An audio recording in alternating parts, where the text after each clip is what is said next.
Hi students, in yesterday class we discussed how to frame the frequency table for the given data.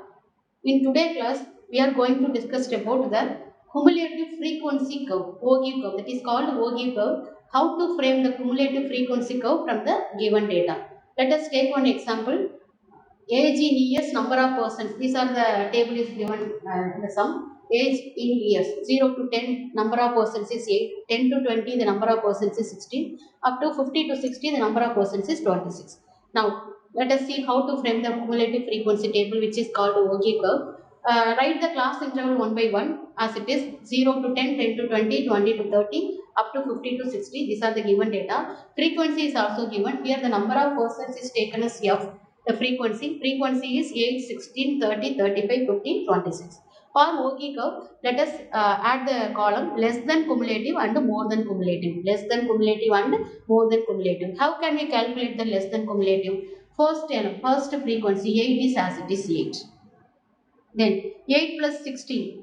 8 plus 16 equal to 24. 24 plus 30. 24 plus 30 equal to 54. 54 plus 35, 89. And then this value 89 plus 15 is 104. Then 104 plus 26 is 130. 104 plus 1 is 130. So this is called a less than cumulative.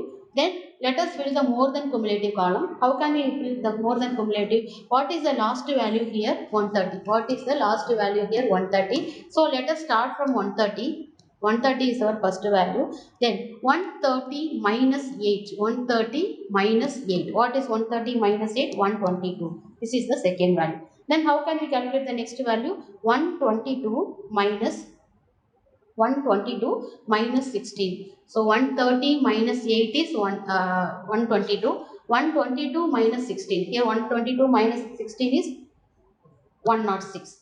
Then after that 106 minus what is the next frequency? 30. 106 minus 30 equal to 76. Then 76 minus what is our next frequency here? 35. So 76 minus 35 equal to 41. Then 41 minus what is our next frequency here? 15. 41 minus 15 equal to 26. So this is the template for OG curve. Just enter the given value, class and frequency as it is, and then add two more columns for calculating less than cumulative and more than cumulative frequency. For less than cumulative frequency, right from the first frequency, whatever the data is given. For more than cumulative, start from the less than cumulative last value 130 and then subtract the cumulative, we can get the more than cumulative. With the help of this data, less than cumulative and the class interval, let us try to draw the OG curve. Let us try to draw the OG curve. See here. How can we draw the OG curve for this problem? How can we draw the OG curve for this problem? Okay. Now let us draw the x-axis and the y-axis. Let us draw x-axis and the y-axis for drawing the cumulative OG curve. X-axis over, then y-axis. X-axis, y-axis over. Then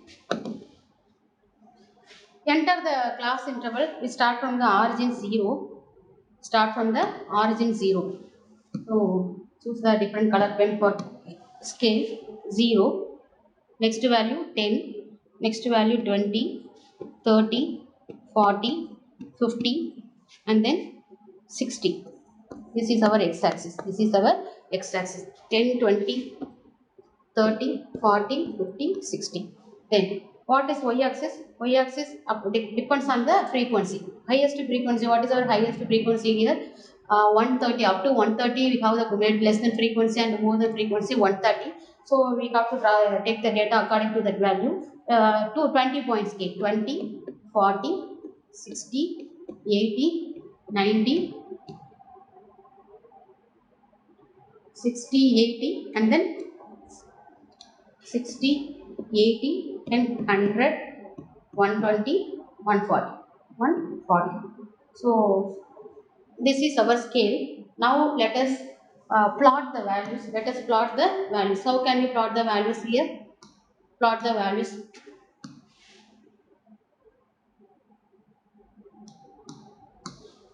First value.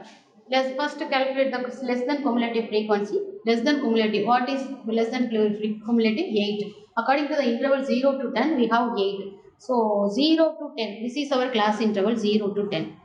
Then 0 to 10. 0 to 10 we have 8. Frequency is 8 here. So 8 is maybe in this place. 8 is maybe in this place. This is 8.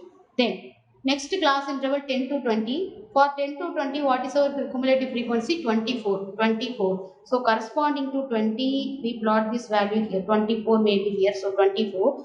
And then 30. For 30 we have 54. 20 to 30 we have 54. So 54 is something in this side. Then 30 to 40 we have 89. So 89 is here. Then 40 to 50, 104. 40 to 50, 104. So 104 is just above the value 89. Then last value 130. So we plot in this place 130. So let us join all these points. Let us join all these points. This is called less than cumulative. This is called less than cumulative. Less than cumulative. First curve is over, less than OQ, otherwise less than OQ. Now let us try to draw the more than OQ curve. How can we draw the more than OQ curve? Start from this one. Start from this one. 130. Corresponding to 0 to 10, we have 130. Here we are using the upper limit for plotting the points. Upper limit corresponding to 10, corresponding to 20, corresponding to 30. We are using the upper limit for the less than cumulative plotting. For more than cumulative plotting, we have to use the lower limit. We have to use the lower limit. So here our lower limit is 0. Here the lower limit is 0. Corresponding to 0, we have 130 here. So 0, 130 is plotted here. 0, 130 is plotted here. And then 10 corresponding to 10. 10, 10 what is 10? 122. What is 10? 122. So corresponding to 10 we have 122. So this point is plotted here. Then corresponding to 20 we have 106. So corresponding to 20 we have 106 here. Just a plotted point is here. 30 to 40 76. So along 30 76. 76 is plotted here. Then 40 to 50 41. 41 is approximately here. Then 50 to 60 26. 50 to 26 26 is approximately here. Now let us join all these points here. Joining all these points, this is called more than OQ. This is called more than cumulative or more than OQ. More than OQ. Is it clear? This is the structure for finding the OQ curve. First, enter the class and the frequency as it is. Calculate the less than cumulative and more than cumulative. After that, draw the diagram, draw the cumulative curve, frame the cumulative curve. Let us plot x-axis and y-axis according to the less than cumulative, more than cumulative frequency values. Take the scale according to this. Take the scale according to the more than cumulative and less than cumulative value. The highest value is 130. So I stop up to 140 here. At least 20 point scale, I choose the y-axis data. And x-axis, we have the class interval up to 60. So 10 point scale. After that, for less than cumulative, use the upper limit. Use the upper limit of the class interval for plotting the points. For more than cumulative, using the lower limit of the class interval for plotting the points. I think this is very helpful for you to draw the cumulative frequency curve. We will see another topic in next class. Thank you.